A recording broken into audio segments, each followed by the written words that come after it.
Agora, seguimos com a última palestra desta manhã, com um tema de grande relevância para o futuro da medicina e a gestão em saúde.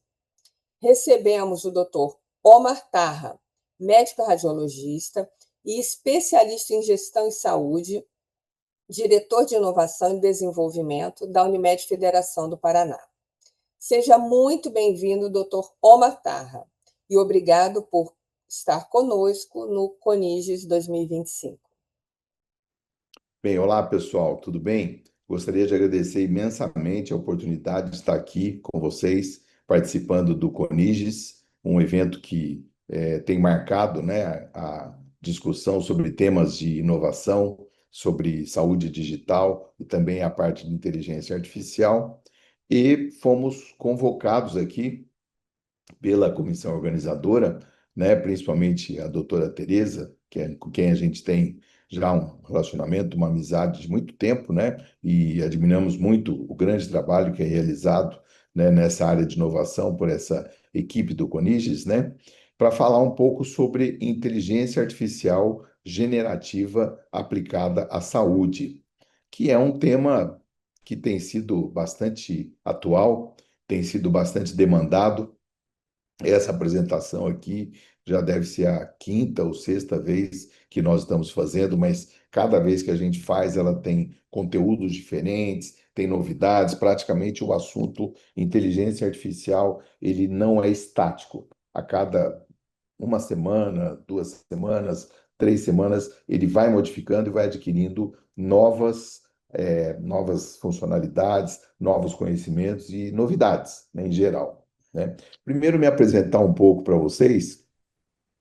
Meu nome é Omar Tarra, eu sou médico, radiologista, sou especialista em gestão em saúde. Atualmente estou como diretor de inovação e desenvolvimento da Unimed Paraná. Tenho um vínculo com o sistema Unimed, fui presidente da Unimed Londrina, fui diretor de saúde, né, também da Unimed Londrina durante 4 anos. É, Atualmente também atuo em alguns segmentos, como por exemplo na Fundação Unimed, onde eu sou membro do Conselho de Curadores, estou também no Conselho de Administração do Sicredi Dexas, então a gente tem participado em várias frentes, né, em várias áreas de atuação, a maior parte delas ligadas ao cooperativismo e à área da saúde.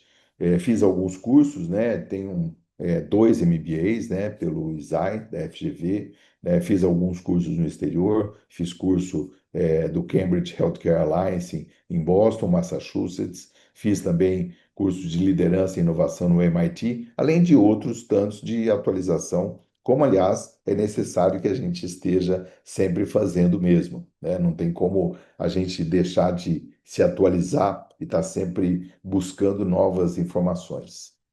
Falando sobre a inteligência artificial, nós queremos dizer que a inteligência artificial por si só, ela não é nova.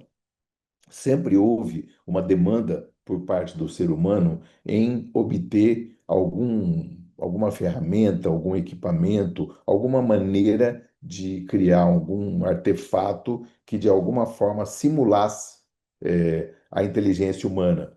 Então nós temos aqui o exemplo do Walter Pitts, né, McCulloch, que em 1943 já sugeriam um modelo de neurônio artificial. Vejam que é uma coisa já bem antiga, né?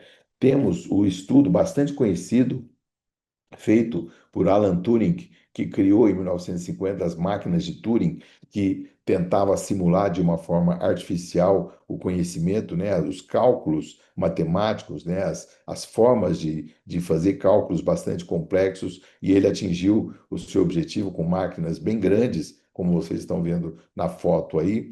Temos várias outras evoluções que foram surgindo, o próprio surgimento quando surgiu a internet, quando surgiu a informática, através da internet, as redes de busca, né, as buscas neurais que foram criadas pelo Google, já desde o início da internet. Nós tínhamos o Yahoo, nós tínhamos o Bing, ainda temos, né, o Bing, e tivemos em 2016 o AlphaGo e o chamado Google DeepMind, que também foi uma solução que já usava inteligência artificial, onde houve uma disputa chamado o jogo, né, de Go, que é considerado um dos jogos mais complexos, né, mais difíceis, e que a inteligência artificial ganhou, né, de um jogador presencial.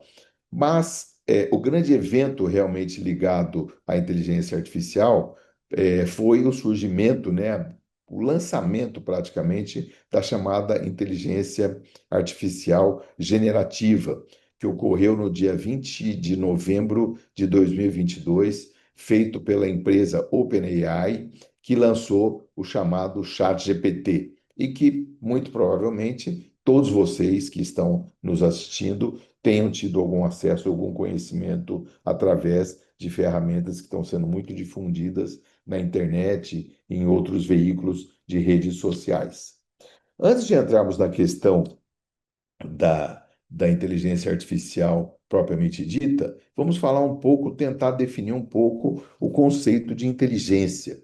Então é importante a gente ter um alinhamento entre nós do que seria inteligência, né? Inteligência, existem várias definições, os psicólogos, né, os filósofos, mesmo os literatos sempre tentaram definir a questão da inteligência. Eu coloco aqui de uma maneira muito simples, né? É a capacidade de compreender e resolver novos problemas e conflitos e adaptar-se a essas novas situações, propondo soluções e também a capacidade de identificar esses problemas. Então, isso seria o conceito usual da inteligência. Como todos sabem, existem vários tipos de inteligência. Existe a inteligência cognitiva, existe a inteligência emocional, existe a inteligência esportiva. Então, esse é um conceito lançado pelo Daniel Goleman, quando ele falou sobre a importância da inteligência emocional. E temos agora a inteligência artificial. A inteligência artificial pode ser definida de uma forma bem simples também, como um campo da ciência da computação, né? E que é dedicado ao estudo e o desenvolvimento de máquinas, programas, ferramentas, softwares, que de alguma maneira são capazes de reproduzir o comportamento humano na tomada de decisões e também na realização de tarefas, desde as mais simples até as mais complexas. Também podemos definir a questão da inteligência artificial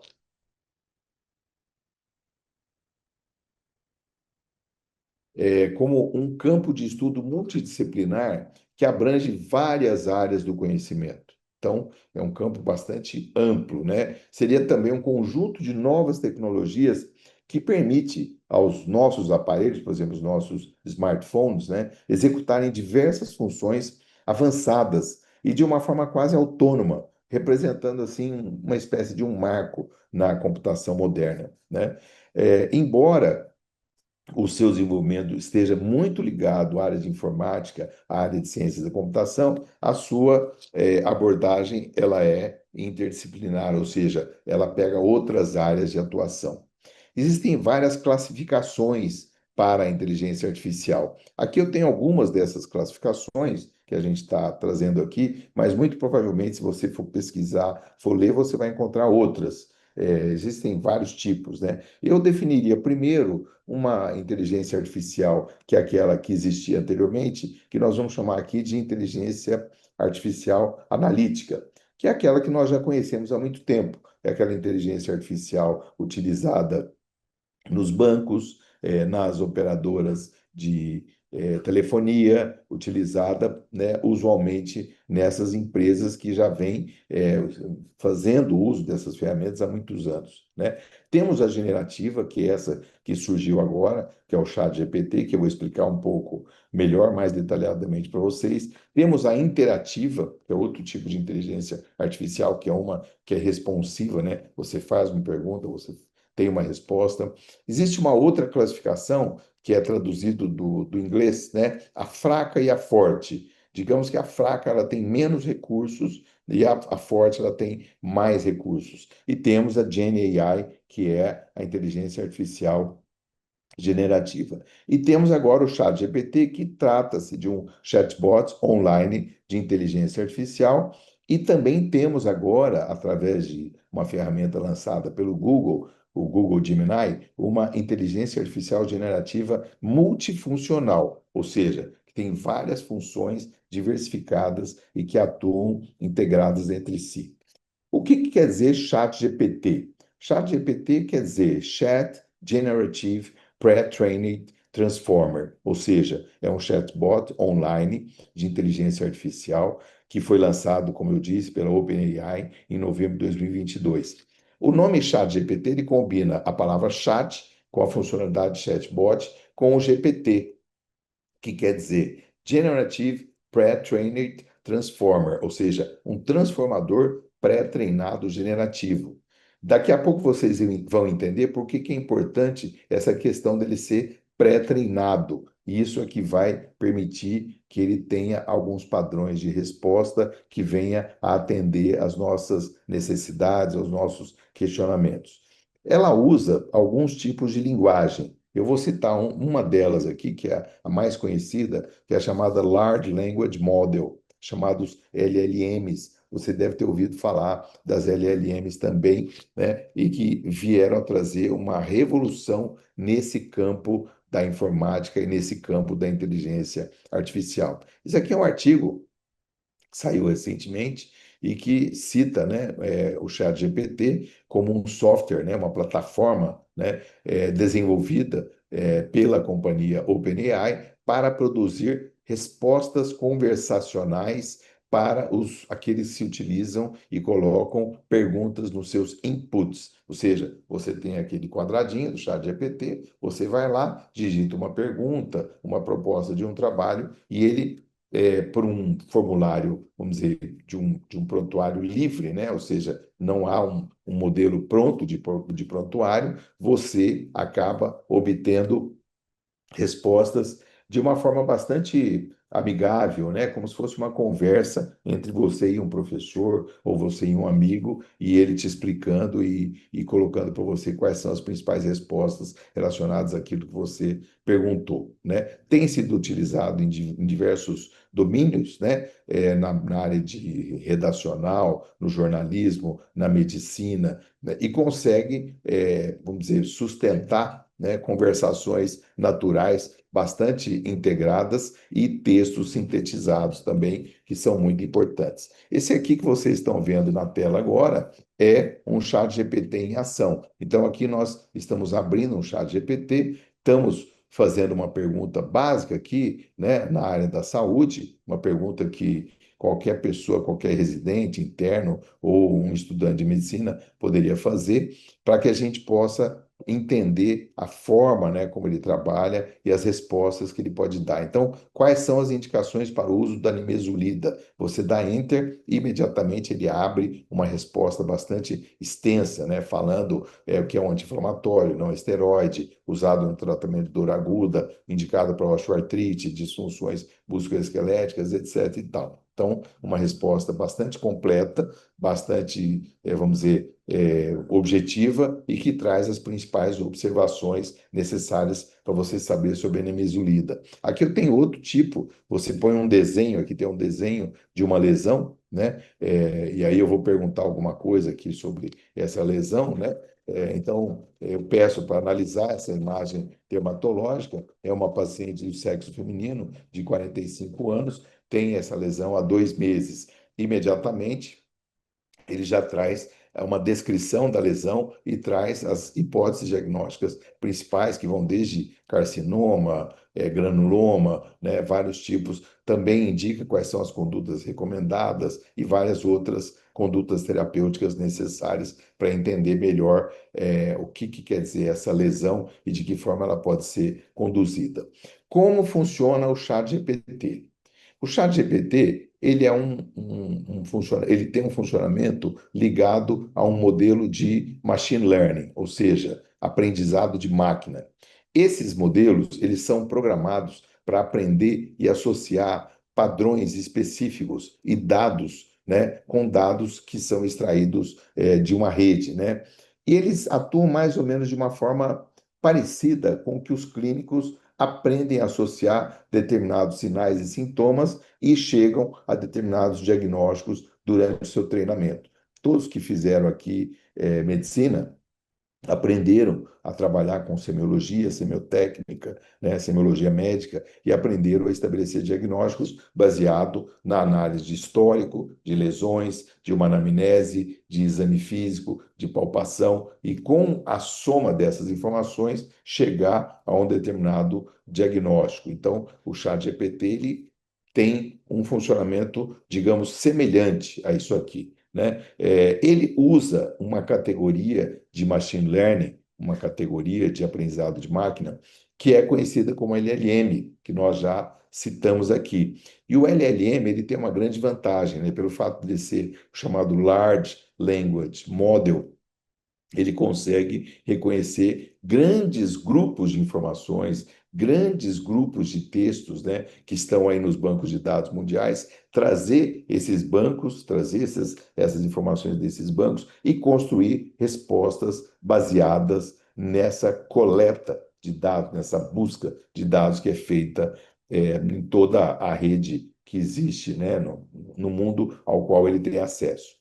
Isso aqui é um resumo dos tipos de inteligência artificial. Eu chamo aqui de World of Artificial Intelligence. Então, você tem desde a inteligência artificial, que está nesse círculo maior, que fala de inteligência robótica, de programação aumentada, algoritmos, né? Nós temos o machine learning, que nós acabamos de citar agora, que trabalha com as árvores de decisão, né? Com os vetores, né? de suporte, né? Temos as chamadas redes neurais, neural networks, que trabalham com feedbacks, né? E já são mais aprofundadas, são mais detalhadas. Temos o deep learning, que é uma rede neural recorrente, que é vamos dizer, um avanço das redes neurais e que vai mais profundamente ainda. E temos, finalmente, a inteligência artificial generativa, que une todos esses conceitos e acaba trabalhando da forma como eu vou descrever a seguir. Aqui nós temos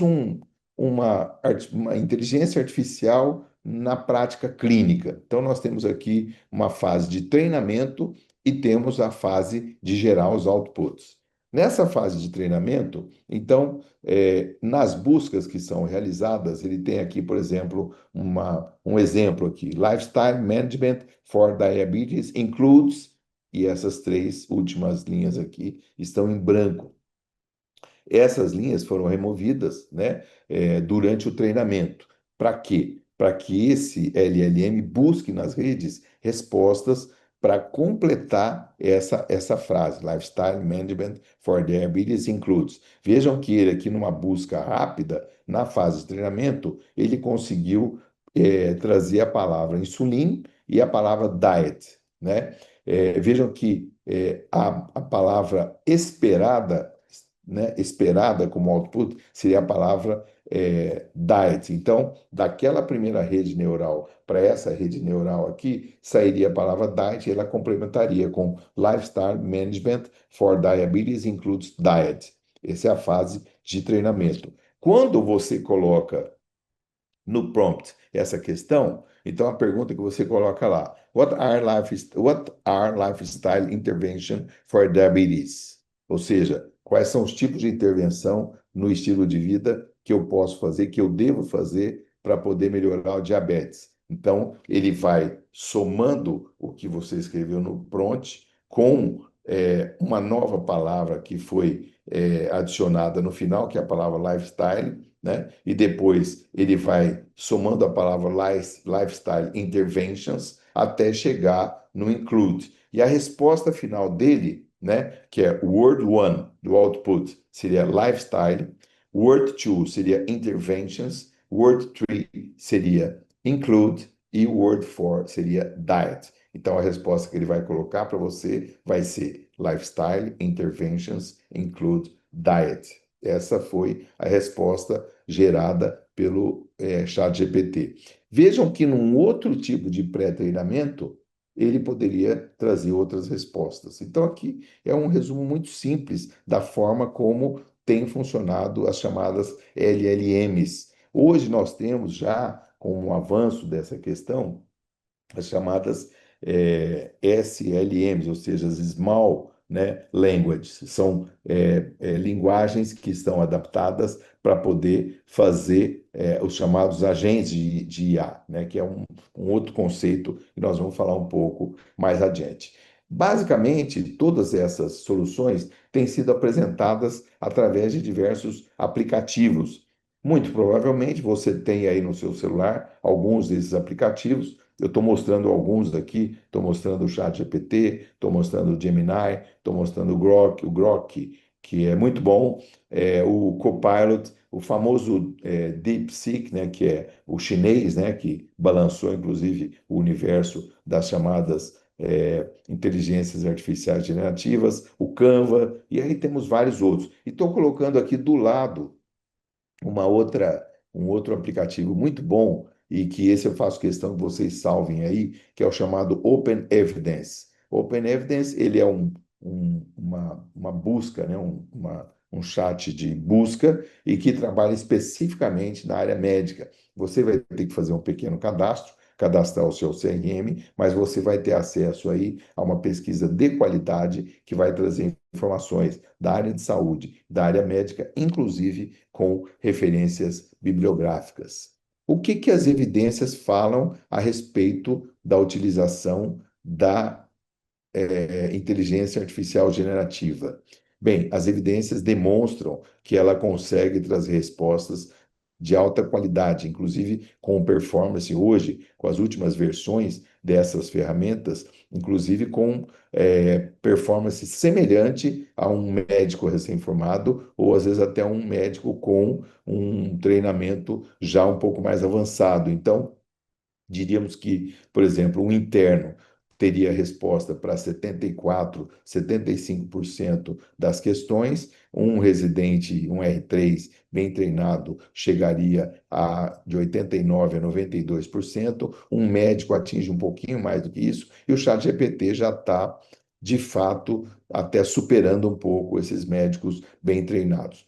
Esses resultados, eles podem ser transladados para pacientes reais? Podem, claro que podem, mas tem que ser usado com critérios, né? Você vai fazer numa análise clínica de um paciente, você vai usar o chat GPT, ele vai dar várias respostas, ele vai dar as respostas mais completas, mas obviamente você é que vai selecionar aquela que faz mais sentido diante do quadro clínico que está na sua frente. E também hoje a utilização da inteligência artificial generativa, ela tem sido na própria composição da anamnese do paciente, ou seja, hoje nós temos, por exemplo, a VOA, nós temos o Hipocrate, que são ferramentas que você está lá fazendo a consulta com o paciente e ela mesma já vai colhendo todos os dados clínicos das informações que o paciente está passando para você e quando termina a consulta, você já tem um resumo bem detalhado, bem específico de tudo aquilo que o paciente falou, já com algumas conclusões e já com alguns direcionamentos em termos de diagnóstico e condutas terapêuticas. As respostas são úteis? Sim, são muito úteis. Elas são bastante úteis e, em geral, elas conseguem resolver acima de 92, 93, 94% dos casos. Seria o chat GPT mais empático que o médico? Eu vou dizer que em algumas situações sim, viu? Nós temos tido uma discussão muito séria sobre essa questão do uso do chat GPT, principalmente com relação a atendimentos psicológicos, e o paciente se sente muito confortável conversando com o chat GPT. Por quê? Porque o chat GPT ele tem paciência. E ele normalmente, vocês que usam tanto o chat GPT como as outras ferramentas, devem ter percebido que ele sempre busca criar, dentro das LLMs, um ambiente bastante confortável para você. É difícil uma ferramenta dessa contestar você ou criar uma situação de desconforto. Além do que, não tem aquela pressa que um médico ou um psicólogo tem, que ele precisa terminar uma determinada consulta num determinado horário. Ele fica esperando.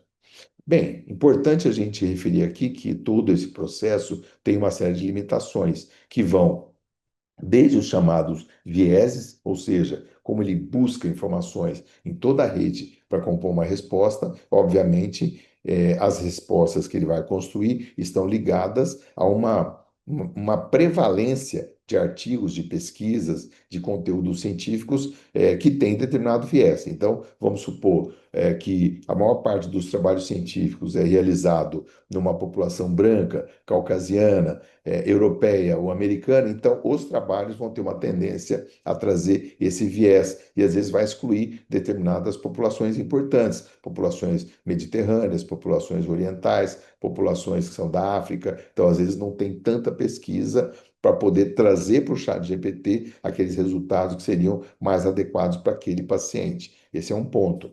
Outro ponto é que existe uma certa falta de transparência, ou seja, como as informações são misturadas, existe uma associação de informações que muitas vezes não determina a transparência de onde vem aquele conteúdo, ele como foi montado. E isso, inclusive, é um outro problema que ocorre na inteligência artificial generativa, que são as chamadas alucinações, ou seja, às vezes ele pode até trazer respostas que não fazem sentido, que podem ser absurdas, mas obviamente nós que vamos estar lá recebendo aquela resposta, vamos ter critérios para poder, vamos dizer, abstrair essa resposta e fazer outro tipo de pesquisa de uma maneira diferente.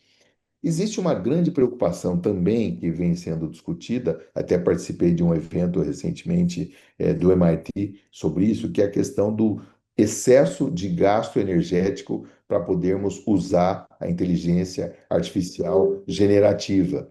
Existe um gasto energético enorme com relação ao uso dessas ferramentas e hoje estão sendo montados servidores, né, no mundo todo para poder dar conta desse gasto. Outra coisa, a inteligência artificial generativa, ela não é usada só para coisas benéficas, né? Ela é usada em entretenimento, em brincadeiras, em pesquisas, vamos dizer, banais. Então, nós estamos usando, às vezes, um volume de energia muito grande para poder fazer um game, fazer uma brincadeira que eventualmente não seria necessário. Então, existe esse questionamento com relação ao gasto energético que pode ser solucionado com novas formas de produzir energia que vêm sendo apresentadas mais recentemente.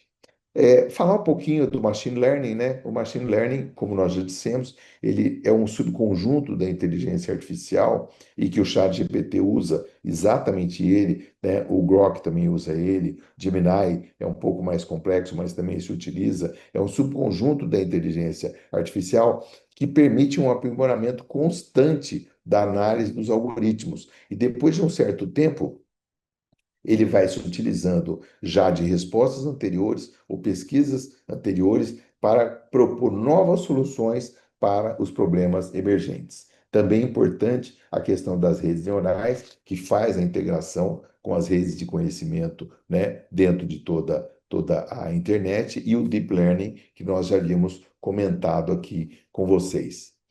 Quais são as aplicações da inteligência artificial generativa na área da saúde?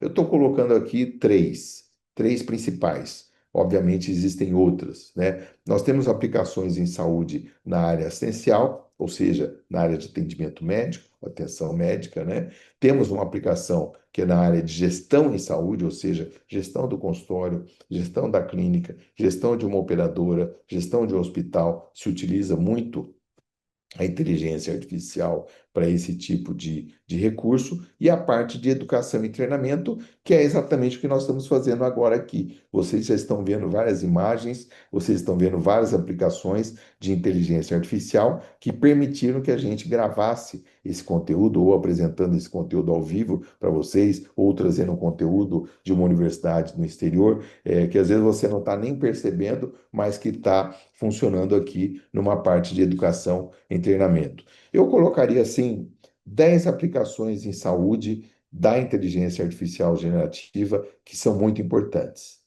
A primeira delas, o diagnóstico médico. A segunda, a predição de riscos e o prognóstico das doenças.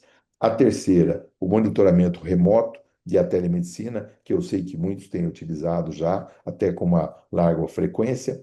A quarta, que é a descoberta de novos medicamentos, e esse segmento tem evoluído bastante, inclusive com a genômica, que faz pesquisa, né, de medicações específicas para aplicação em doenças raras, por exemplo.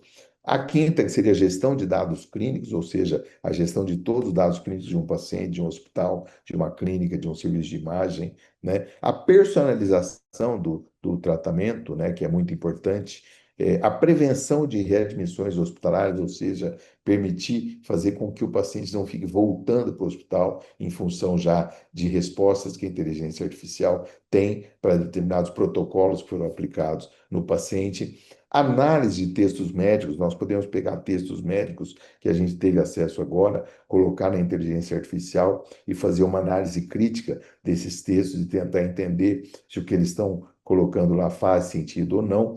Detecção de fraudes e desperdícios. A gente sabe que hoje existe um volume grande de procedimentos que são desperdiçados dentro da área da saúde nos Estados Unidos. Esse número chega a 40%. No Brasil, nós não temos estatísticas ainda confiáveis, mas deve ser maior ainda. E a inteligência artificial, ela vai fazer, já está fazendo uma prevenção dessas fraudes e uma previsão de demanda para o serviço de saúde. Você agora, através do uso adequado da inteligência artificial, poderá prever quais vão ser os recursos necessários para realizar o seu atendimento. Olha, eu tenho uma clínica de ultrassom. Quanto que eu vou precisar de papel, de gel, de energia, de água, né? Demanda dos colaboradores para poder atender 300, 400, 500 pacientes por mês. Como vai ser o ritmo desse atendimento? Como que eu vou fazer um controle dos pacientes que estão internados? Qual vai ser o tempo de internação, né? Previsão de alta, como que eu vou fazer toda essa análise hospitalar? Hoje nós temos diversas ferramentas, diversos produtos, né, que nos ajudam, através da inteligência artificial, a fazer controle dessa demanda. Eu coloco aqui três pontos que estão bastante momentosos, né, que são bem atuais em relação à inteligência artificial. O primeiro deles, engenharia de prompt. O segundo, que é a inteligência artificial aplicada a sistemas de gestão, tipo ERP, Enterprise Resource Planning, e ao CRM, que é o Customer Relationship Management, e a inteligência artificial na jornada digital do paciente. Primeiro, falando um pouco sobre a engenharia de prompt. O que que é engenharia de prompt? Veja bem, se eu tenho lá um formulário livre para o qual eu vou ter que preencher colocando uma questão, colocando uma proposta de uma pergunta, todo o resultado, toda a qualidade da resposta, ela vai depender muito da qualidade da pergunta que eu fizer. Então, eu preciso aprender a fazer a pergunta. Então, a engenharia de prompt nada mais é do que uma disciplina para a criação e otimização dos prompts, que são as instruções fornecidas aos modelos de inteligência artificial generativa para gerar resultados específicos, né? Como funciona a engenharia de prompt?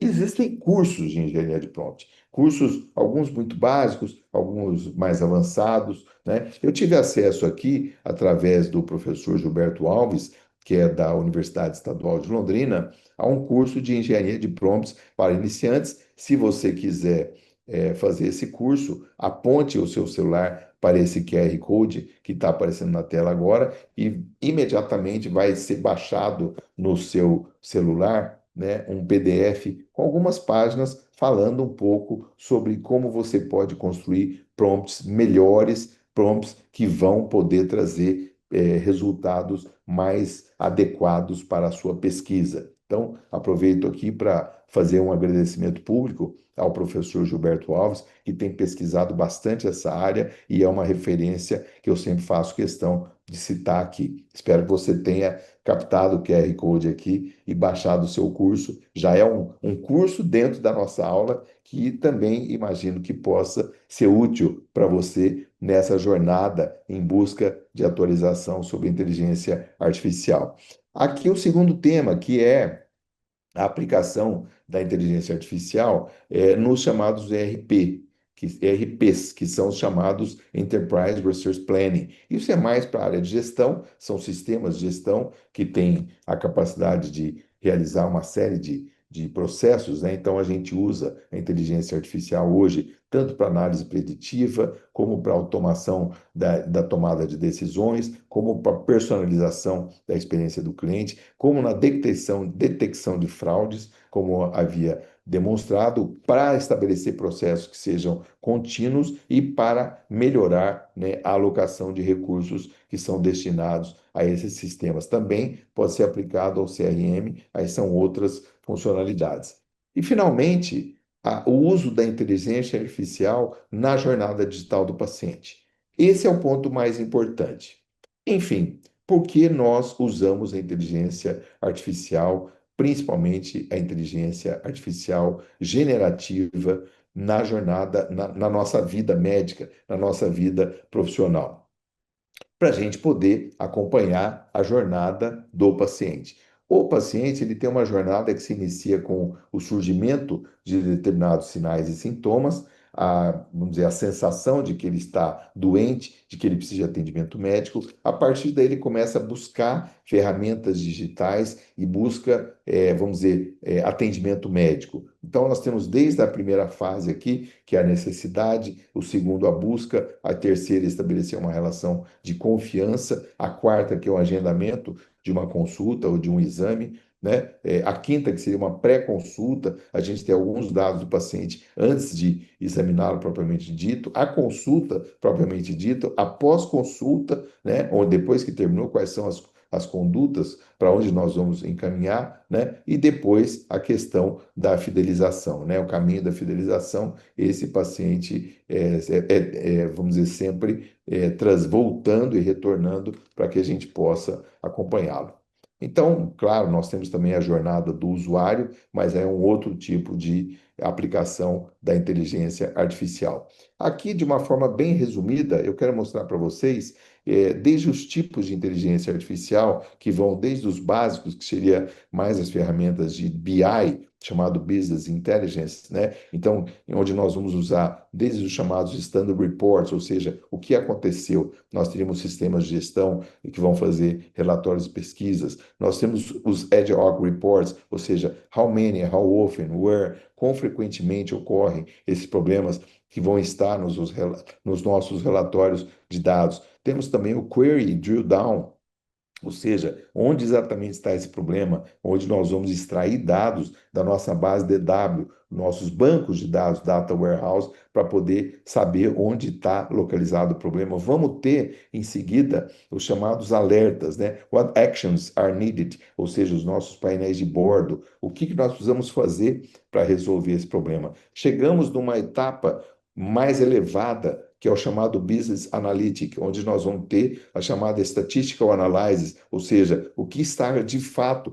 acontecendo, onde nós vamos ter análises descritivas através de painéis autogerados, painéis que vão na hora produzir falando o que está acontecendo. O chamado forecasting, ou seja, what if these trends continue? Se essas questões continuarem, quais vão ser as consequências? Criando as chamadas projeções em séries temporais. Depois, os chamados predictive modeling, ou seja, what will happen next? O que vai acontecer depois? As chamadas regras de DCNT, os autocustos. Aqui eu cito o Upflux, que é uma ferramenta de mineração de processos, né, mineração de dados, e que é muito útil para a gente poder filtrar com o uso da inteligência artificial aquele volume de dados que chegam no nosso sistema, no sistema da operadora, para verificar se esses dados são conformes, não conformes, dados não estruturados, dados estruturados, e finalmente a parte da otimização, ou seja, what's the best that can happen? O que de melhor pode acontecer? Onde nós vamos fazer desde as aplicações das LLMs, que nós falamos aqui, e também o uso de Lakehouse,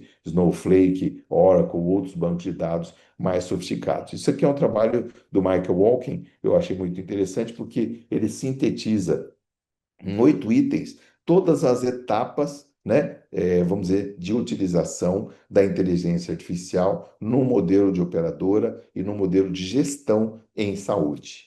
Então, estamos quase finalizando nosso bate-papo. Aqui eu estou trazendo 3 referências bibliográficas, né?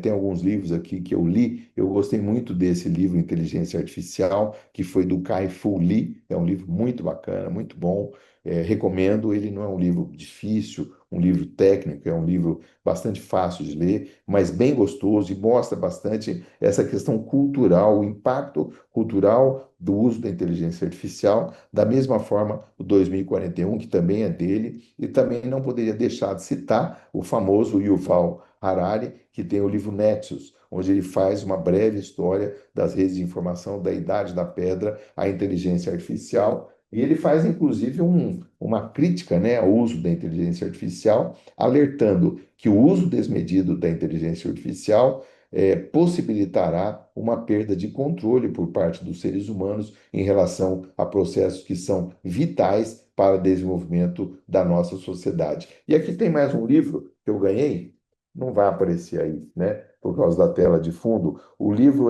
se chama e AI para que serve? E AI para que serve? Foi escrito por Ariane Reisier. Eu estou lendo ainda, tá? Estou lendo ainda. Parece ser um livro muito bom, muito legal e que eu indico para vocês também como uma referência. Além dos livros, eu cito também alguns cursos que você pode fazer na própria internet. A Faculdade Unimed tem cursos online, a Startse tem cursos online, existem cursos também hoje MBAs em inteligência artificial, né, em tecnologia adaptada à saúde e que eu recomendo fortemente que vocês façam para poder se adaptar a esse novo momento que nós vivemos na humanidade, que é o momento da inteligência artificial generativa. Quem vai perder seu emprego para a inteligência artificial generativa? Aqueles que não souberem usar a inteligência artificial. Uma palestra que eu assisti, ele diz que na verdade, a IA não vai substituir ninguém, mas aqueles que sabem usar a IA vão substituir, aqueles que sabem usar vão substituir aqueles que não sabem. Então é isso, gente. Agradeço muito o seu tempo, sua atenção e estou à disposição aí para dúvidas, perguntas, comentários e observações. Está aqui o meu LinkedIn, meu contato. Aqueles que quiserem me adicionar, será um prazer tê-los na nossa rede para a gente continuar esse bate-papo e discutir um pouco mais sobre este e outros temas de tecnologia. É isso, muito obrigado, um abraço. Bom, a primeira pergunta é o seguinte, né? Bom, primeiro, parabéns aí, foi sensacional, né? Bem, assim, dá para entender o panorama geral. E aí, uma parte importante, né, que a gente consegue destacar é que com a inteligência artificial, principalmente na questão assim de processos, né, de você ter os agentes, então você consegue automatizar muita coisa porque o agente não cansa, então você tem 24/7 por 7. Em questões, por exemplo, de hospital, toda a parte operacional, né? Você consegue se beneficiar muito da inteligência artificial, rodando os processos. Agora, especificamente, quando você fala de diagnóstico clínico, a gente sabe, né, que cada vez mais os modelos têm um índice maior de acerto, mas a gente ainda não chegou no nível em que você consegue delegar totalmente isso para uma IA fazer um diagnóstico.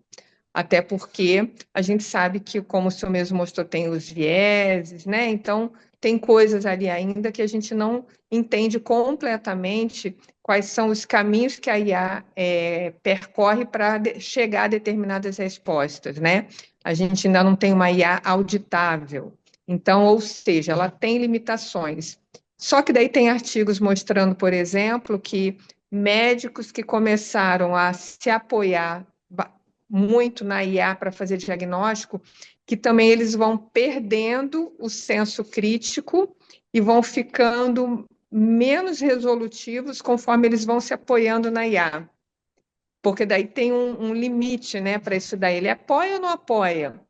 Aí começa a confiar demais na IA, aí o índice dele de resolução, né, de diagnóstico, também vai caindo, né?